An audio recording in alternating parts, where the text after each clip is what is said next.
Hey, what's up, Pooh Bear? It's me. Just coming to read chapter 7 to you from the Outsiders, okay?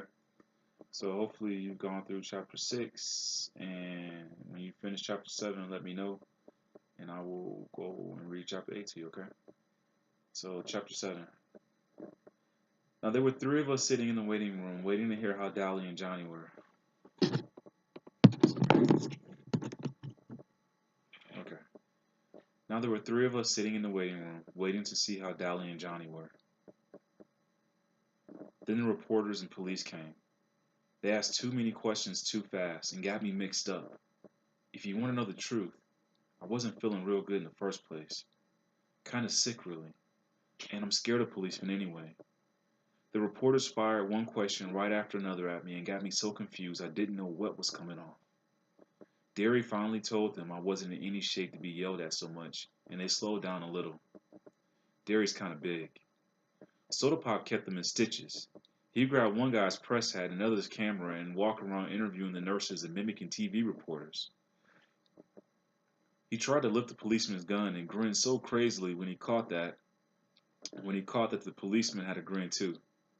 Soda can make anyone grin. I managed to get hold of some hair grease and comb my hair back so it looked a little better before they got any pictures. I'd die if I got my picture in the paper with my hair looking so lousy. Derry and Soda Pop were in the pictures too. Jerry Wood told me that if Soda Pop and Derry had been so good looking, they wouldn't have taken so many. That was public appeal, he said. Soda was really getting a kick out of all this. I guess he would have enjoyed it more if it hadn't been so serious, but he couldn't resist anything that caused that much excitement. I swear, sometimes he reminds me of a colt, a long-legged Palomino colt that has to get his nose into everything. The reporter stared at him admiringly.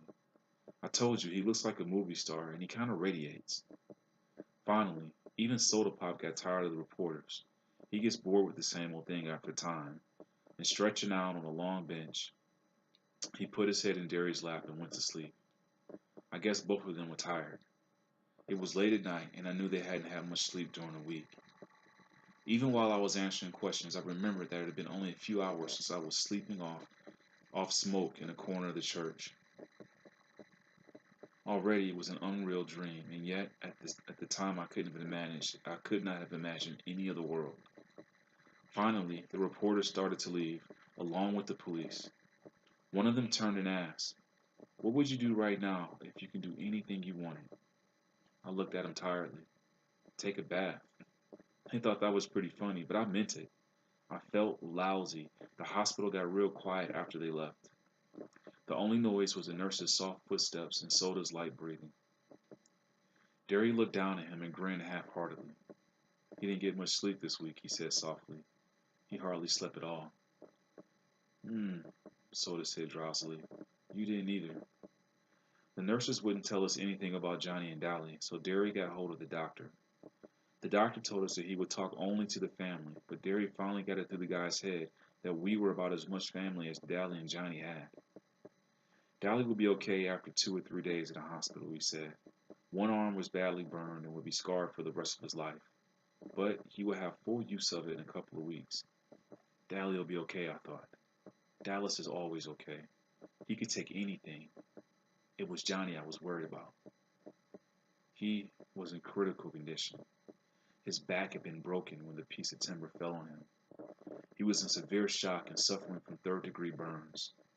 They were doing everything they could to ease the pain, although since his back was broken, he couldn't even feel the burns below his waist. He kept calling for Dallas and Ponyboy. If he lived. If. Please. No, I thought. Please not if. The blood was draining from my face, and Derry put an arm across my shoulder and squeezed hard. Even if he lived, he'd be crippled for the rest of his life. "You wanted it straight, and you got it straight," the doctor said. "Now go home and get some rest." I was trembling. A pain was growing in my throat, and I wanted to cry. But Grecians don't cry in front of strangers. Some of us never cry at all, like Dally and Two-Bit and Tim Shepard. They forgot how at an early age.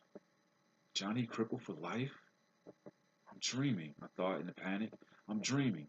I'll wake up at home or in the church and everything will be like it used to be. But I didn't believe myself. Even if Johnny did live, he'd be crippled and never play football or help us out in the Rumble again. He'd have to stay in that house he hated, where he wasn't wanted and things could never be like they used to be. I didn't trust myself to speak. If I said one word, the hard knot in my throat would swell and I'd be crying in spite of myself. I took a deep breath and kept my mouth shut. Soda was awake by then, and although he looked stony-faced, as if he hadn't heard a word the doctor had said, his eyes were bleak and stunned. Serious reality has a hard time coming through to Soda, but when it does, it hits him hard. He looked like I felt when I seen that black-haired soul lying doubled up and still in the moonlight. Derry was rubbing the back of my head softly. We better go home. We can't do anything here. In our Ford, I was suddenly overcome by sleepiness. I leaned back and closed my eyes, and we were home before I knew it. Soda was shaking me gently. Hey, Ponyboy, wake up. You still got to get to the house. Hmm? I said sleepily and lay down in the seat. I couldn't have gotten up to save my life. I could hear Soda and Derry, but as if from a great distance. Oh, come on, Ponyboy, Soda pleaded, shaking me a little harder. Where's Sleepy too? I guess Derry was tired of fooling around because he picked me up and carried me in. He's getting mighty big to be carried, Soda said. I wanted to tell him to shut up and let me sleep, but I only yawned. He sure lost a lot of weight, Derry said. I thought sleepily that I should at least pull off my shoes, but I didn't.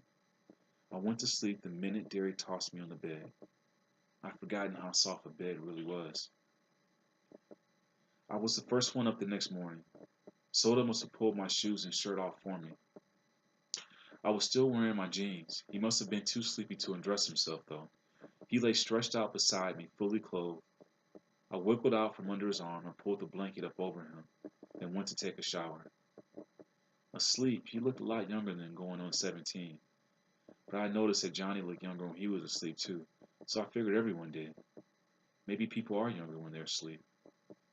After my shower, I put on some clean clothes and spent 5 minutes or so hunting for a hint of beard on my face and mourning over my hair.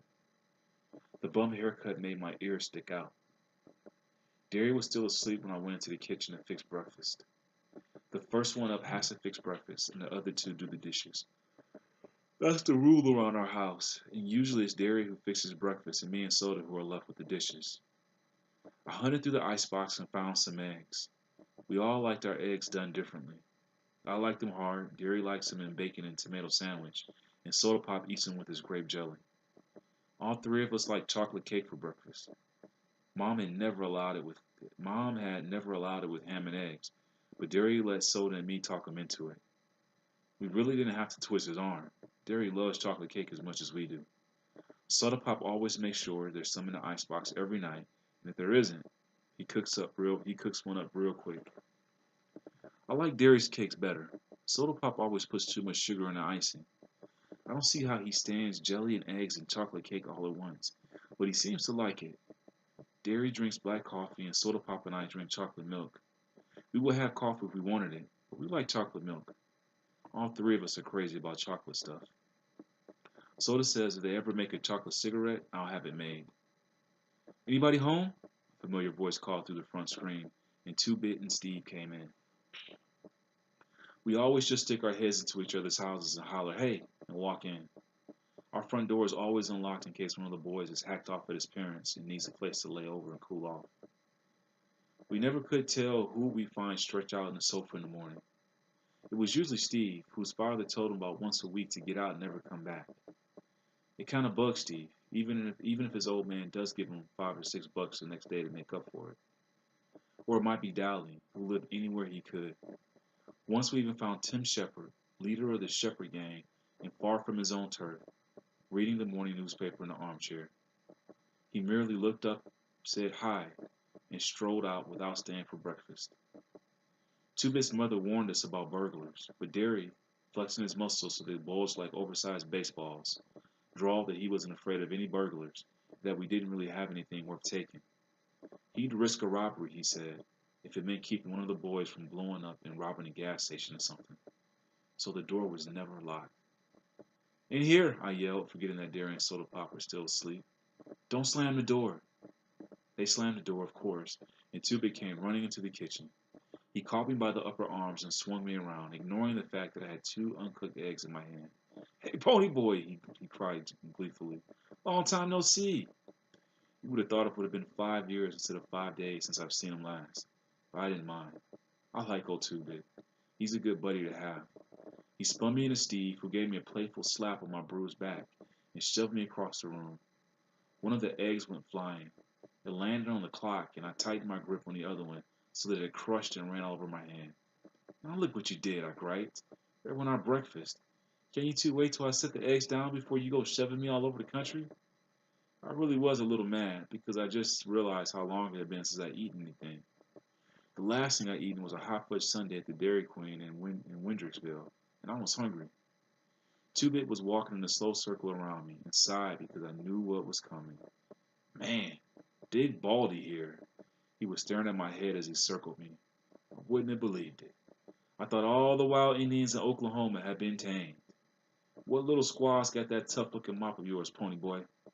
Oh, lay off, I said. I wasn't feeling too good in the first place. Kind of like I was coming down with something. Two-Bit winked at Steve, and Steve said, why, he had to get a haircut to get his picture in the paper. They'd never believe a greasy-looking mug could be a hero. How do you like being a hero, Big Shot? How do I like what? Being a hero, you know. He shoved me the morning paper at me he shoved the morning paper at me impatiently. Like a big shot even. I stared at the newspaper. On the front page of the second section was a headline. Juvenile delinquents turn heroes. What I like is the turn bit, Two-Bit said, cleaning the egg up off the floor. Y'all were heroes from the beginning. You just didn't turn all of a sudden. I hardly heard him. I was reading the paper. The whole page was covered with stories about us. The fight, the murder, the church burning, the socialists being drunk, everything. My picture was there, with Darian Soda Pop. The article told how Johnny and I had risked our lives saving those little kids, and there was a comment from one of the parents who said that they would have all burned to death if it hadn't been for us. It told the whole story of our fight with the socialists, only they didn't say socialists because most grown-ups don't know about the battles that go on between us.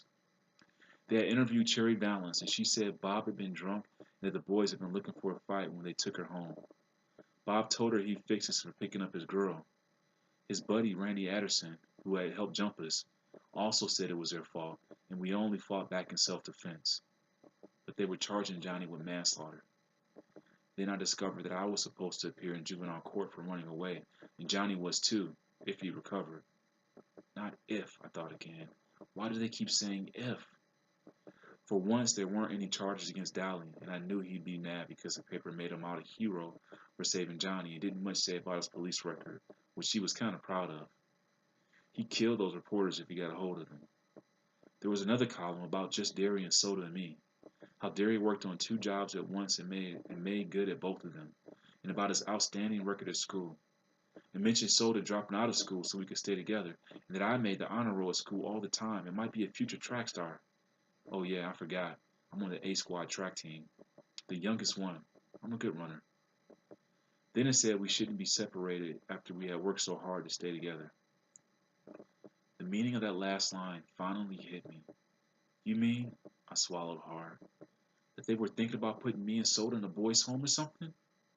Steve was carefully combing back his hair in complicated swirls. Something like that. I sat down in a daze. We couldn't get hauled up now. Not after me and Derry had finally got through to each other, and now that the big rumble was coming up, we would settle this social greaser thing once and for all. Not now when Johnny needed us and Dally was still in the hospital and wouldn't be out for the rumble. No, I said aloud, and Two-Bit, who was scraping the egg off the clock, turned to stare at me. No what? No, they ain't gonna put us in a boys' home. Don't worry about it, Steve said, cocksure that he and Soda Pop could handle everything that came up. They don't do things like that to heroes. Where's Soda and Superman? That was as far as he got because Derry, shaved and dressed, came in behind Steve and lifted him up off the floor, then dropped him. We called Derry Superman or Muscles at one time or another, but one time Steve made the mistake of referring to him as all brawn and no brain, and Derry almost shattered Steve's jaw. Steve didn't call him that again, but Derry never forgave him. Derry has never really gotten over not going to college. That was the only time I've ever seen Soda mad at Steve, although Soda attaches no importance to education. School boredom, no action. Soda came running in. "Where's that blue shirt I washed yesterday?" He took a swig of chocolate milk out of the container. "Hate to tell you, buddy," Steve said, still flat on the floor, "but you have to wear clothes to work. There's a law or something." "Oh yeah," Soda said. Where are those weak jeans too?" "I aren't. They're in my closet," Derry said. "Hurry up, you're going to be late." Soda ran back, muttering, I'm hurrying." Steve followed him, and in a second there was the general racket of a pillow fight. I absent-mindedly watched Derry as he searched the icebox for chocolate cake. "Derry," I said suddenly, "did you know about the juvenile court?" Without turning to look at me, he said evenly, "Yeah, the cops told me last night." I knew then that he realized we might get separated. I didn't want to worry him anymore, but I said, "I had one of those dreams last night. The one I can't ever remember." Derry spun around and faced me, genuine fear on his face. "What?" "I had a nightmare the night of Mom and Dad's funeral. I had nightmares and wild dreams every once in a while when I was little, but nothing like this one. I woke up screaming bloody murder, and I never could remember what it was that had scared me. It scared Soda Pop and Derry almost as bad as it scared me, for night after night, for weeks on end, I would dream this dream and wake up in a cold sweat of screaming. And I never could remember exactly what happened in it. Soda began sleeping with me, and it stopped reoccurring so often. But it happened often enough for Derry to take me to a doctor. The doctor said I had too much imagination. He had a simple cure too. Study harder, read more, draw more.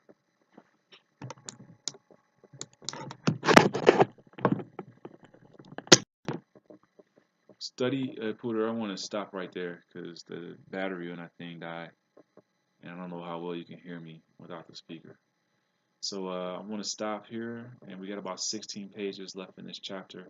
We'll pick up when Ponyboy is describing his nightmares, if you can hear me right now. And I love you, and I hope you're doing good, and I will talk to you later, okay? Love you, baby. Bye.